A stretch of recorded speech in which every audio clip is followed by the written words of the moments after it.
Ya, bismillahirrahmanirrahim. Assalamualaikum warahmatullahi wabarakatuh. Perkenalkan, nama saya Novel Zertono dan kali ini saya akan share terkait dengan bagaimana kita mencari jurnal Scopus yang sesuai dengan artikel kita. Dan di sini saya akan kasih bonus, yaitu artikel bagaimana kita mencari apakah jurnal tersebut anti predatory gitu, jurnal predatory. Nah, pada pertemuan kemarin saya sudah menjelaskan terkait bukan pertemuan kemarin ya, pada video sebelumnya. Jadi ini ada 3 seri, yaitu video terkait dengan bagaimana mencari jurnal Sinta sesuai artikel kita. Habis itu tips mencari jurnal terindex Scopus yang video sekarang yang berikutnya adalah tips mencari jurnal terindex WOS nanti. Nah, yang untuk sesuai Sinta nanti saya akan share videonya di sini. Kita masuk ke sini sekarang. Nah, saya tidak akan menjelaskan terkait dengan apa itu Scopus dan lain sebagainya, karena saya yakin ketika Bapak Ibu teman-teman membuka video ini, saya yakin Bapak Ibu sudah tahu apa itu Scopus gitu. Jadi saya tidak akan menjelaskan apa itu Scopus. Nah, langsung saja Bapak Ibu mencari di sini Scopusnya. Klik saja Scopus, habis itu nanti akan muncul website di sini gitu. Terus kalau misalnya saya klik di sini, nah nanti akan muncul website ini ya Bapak Ibu ya. Akan muncul website ini tadi nih saya ketik aja www.scopus.com atau Google aja Scopus gitu. Nanti akan masuk ke home-nya. Kalau Bapak Ibu sudah masuk ke home-nya, nanti untuk mencarinya Bapak Ibu klik sources ini. Jadi dari sini Bapak Ibu klik sources. Oke, sudah seperti ini. Lalu Bapak Ibu silahkan nanti di sini ada beberapa langkah, yaitu pertama langsung Bapak Ibu mencari saja namanya. Kalau misalnya dari saya kan orang Mathematics Education, maka saya akan mengklik Mathematics Education. Nah, tapi ketika saya mengklik Mathematics Education, ini ada catatan di sini. Jika ingin mencari banyak jurnal, jangan taruh kursor ke bawah tapi lewat atas. Maksudnya gini, saya langsung ingin mencari jurnal Mathematics Education. Kalau kursornya ini saya taruh bawah, maka dia nanti akan langsung memilih gitu. Nah, nanti habis ini kita praktek ya. Nah, setelah itu di sebelah kirinya juga ada pilihan-pilihan untuk sebagai filter gitu. Yuk kita cek. Maaf. Oke, ini ya. Ini saya kasih contoh nih. Mathematics Education. Gitu. Kalau Bapak Ibu kalau saya kursornya ke bawah, maka dia akan mengubah ini. Untuk kembali lagi Mathematics Education mesti dihapus lagi dari awal gitu. Mathematics Education. Nah gitu. Jadi ya kalau saya ke bawah lagi ya gitu. Makanya bagaimana biar nggak langsung gitu, biar dia bisa banyak gitu jurnalnya. Mathematics Education. Nah kursornya dinaikkan. Nah kalau kursornya dinaikkan, nanti langsung banyak di sini. Nah seperti ini langsung banyak. Oke, di sini langsung banyak. Nah di sini sebelah kiri ini adalah dari atas di sini kita bisa membedakan mana yang open access, mana yang enggak open access. Misalnya Bapak Ibu ingin melihatnya open access. Apa itu open access? Open access itu yang enggak perlu bayar, gitu ya, free untuk melihat artikelnya gitu. Apply bisa ya gitu. Nah, di sini akan ada tulisannya open access semuanya, open access gitu, open access gitu. Ya kalau enggak, berarti enggak. Nah, seperti itu. Habis itu di sini counts for 4 year time frame. Ini kita ada minimum citationnya, ada minimum dokumennya, itu juga bisa kita cek. Nah, habis itu di sini kita bisa melihat dari per kuartilnya. Per kuartilnya bisa dari sini. Ini 1 2 3 4. Apa itu kuartil nanti saya akan jelaskan. Nah, tapi di sini ada kuartilnya. Kuartil itu biasanya adalah pemeringkatan dari bidangnya gitu. Kalau education berarti satu jurnal education itu dia peringkat berapa dalam scope education gitu ya. Nah, dan sini ada journals, ada book series, ada conference, ada trade publications gitu. Misalnya jadi kalau melihat kuartil itu ada di sini, oke. Nah, di sini jadi kuartil itu mulai dari 0 sampai 100. 0 sampai 100 dibagi 4 kan berarti 0 sampai 25. Habis itu 25,01 sampai 50, 50,01 sampai 75, 75,01 sampai 100. Nah, dari bawah tadi itu 1 2 3 4 kan, maka itu dari kuartil 4. Yang paling bawah itu kuartil 4, kuartil 3, kuartil 2, kuartil 1. Nah, Kuartilnya itu dapat dari mana? Dari ini, Bapak Ibu bisa lihat di sini. Ini untuk mathematics itu dia 2 dari 60. Makanya dia 97% gitu. Dia di atas nih, 2/60 gitu. Nah, itu 97%. Nah, terus kalau ini 25378 berarti dia 93%. Nah, ini artinya 93% berarti dia ada di persentase atas, mendekati 100, berarti dia di kuartil 1, ini kuartil 1 gitu. Kalau malas ngitung ini ya lihat sini aja. Tinggal diklik aja sini, atau terus habis itu di sini jurnal, klik gitu.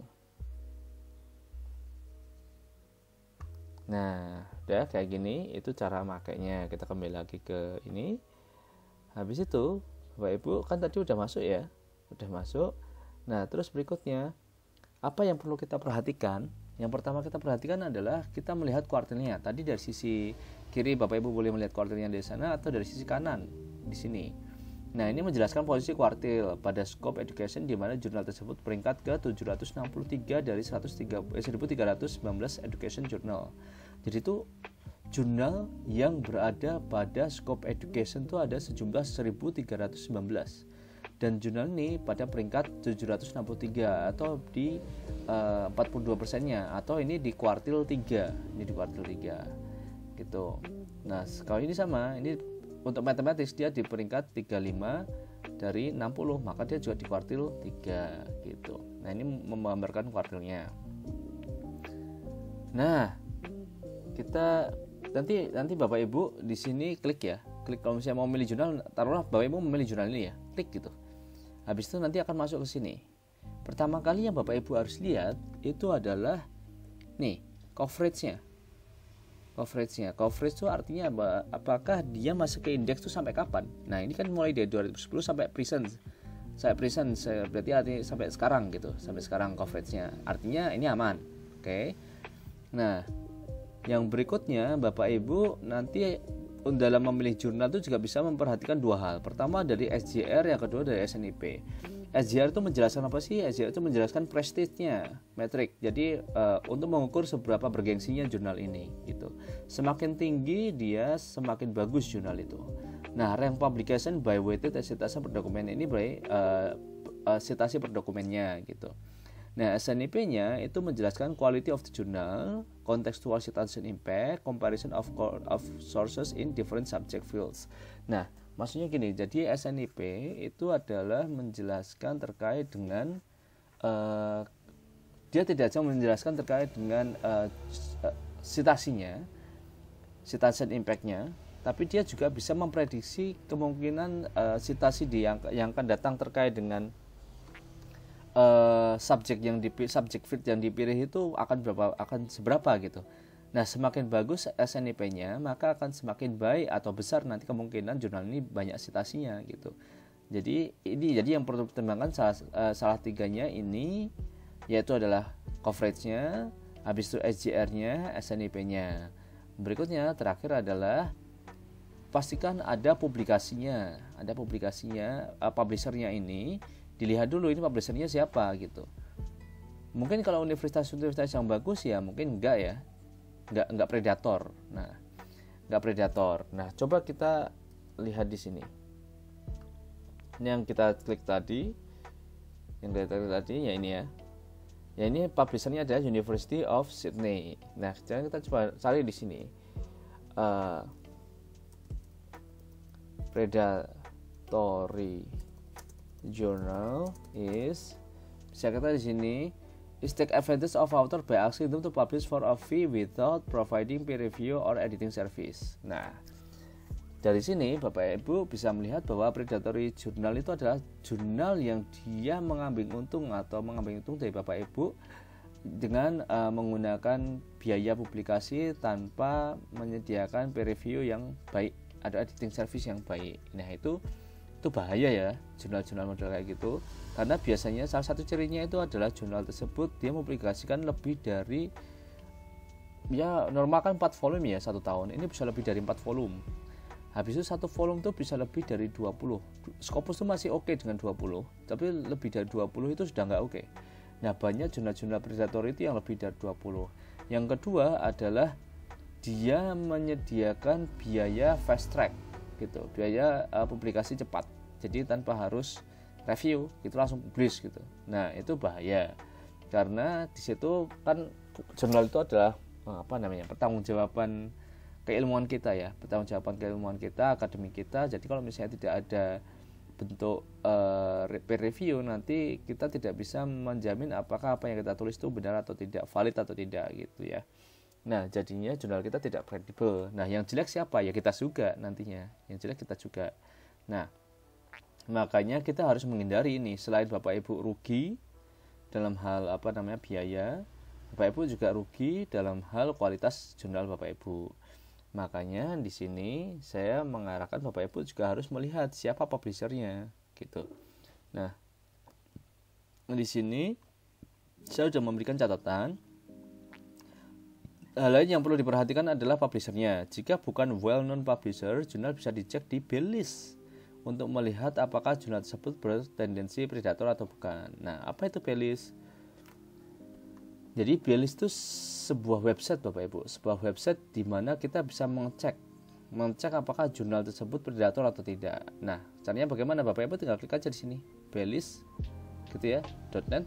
Nah, itu nanti dari B-list.net akan buka seperti itu. Coba kita cek di sini ya. Kita buka di sini. Nah, ini kebetulan saya sudah pernah buka.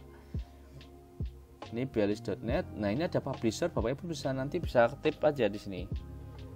Ketik aja misalnya di sini ya. Ada nggak di sini publisher yang model kayak gitu yang. Nah, di sini dijelaskan bahwa per Maret 7 2021 tidak ada tuh.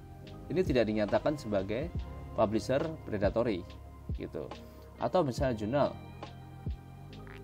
Kita bisa pakai jurnal ini kita copy. Habis itu kita paste di sini. Sama juga per 5 Februari 2021 ternyata jurnal ini tidak dinyatakan sebagai predatory. Berarti Bapak Ibu kalau misalnya mau submit ke jurnal ini aman. Gitu ya, mau submit ke jurnal ini aman.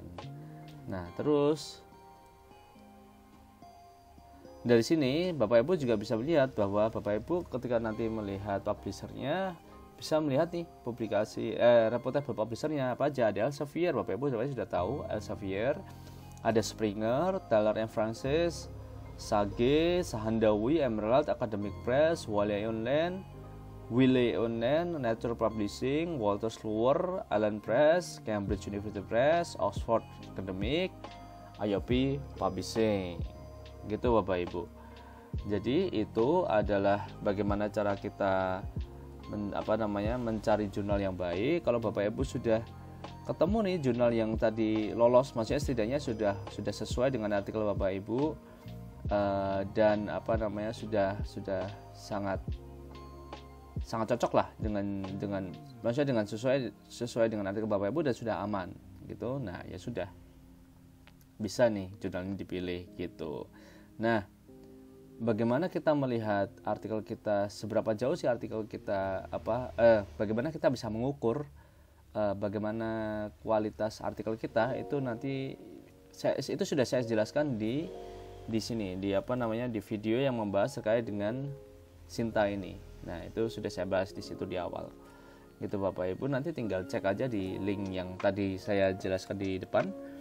Itu nanti Bapak Ibu bisa cek di situ bagaimana sih kita menilai artikel kita tuh pantasnya, layaknya tuh di mana gitu. Apakah di Scopus? Paling penting itu adalah di novelty-nya Bapak Ibu, di novelty-nya. Nah, semakin bagus novelty-nya dan semakin besar peran dia pada sebuah ilmu pengetahuan, maka saya yakin Scopus akan akan menerimanya gitu. Dengan catatan semua tulisannya baik ya. Semua tulisannya baik dan imratnya juga baik gitu. Ya, demikian Bapak Ibu nanti kalau misalnya udah ketemu ini kan kebetulan nggak ada link jurnalnya ya. Beberapa sih ada. Beberapa ada tapi beberapa juga nggak ada gitu. Kayak misalnya yang tadi nggak ada, yang ini ada kayaknya. Oh nggak ada, oke. Kalau nggak ada ya sudah, tinggal kopas di sini, masuk, enter, habis itu udah. Nah kebetulan kemarin saya juga submit ke jurnal ini jurnal yang bagus. Ini jurnal yang bagus, kemarin saya sudah submit dan sampai sekarang sepertinya masih waiting assignment ya, waiting assignment. Itu cara saya kemarin mencari jurnal ini ya, Begitu Bapak Ibu. Semoga bermanfaat cara mencari jurnalnya. Jadi harapan saya adalah semoga apa yang saya share itu bisa bermanfaat bagi Bapak Ibu dalam menentukan jurnal Scopus yang sesuai dengan artikel Bapak Ibu. Terima kasih. Wassalamualaikum warahmatullahi wabarakatuh.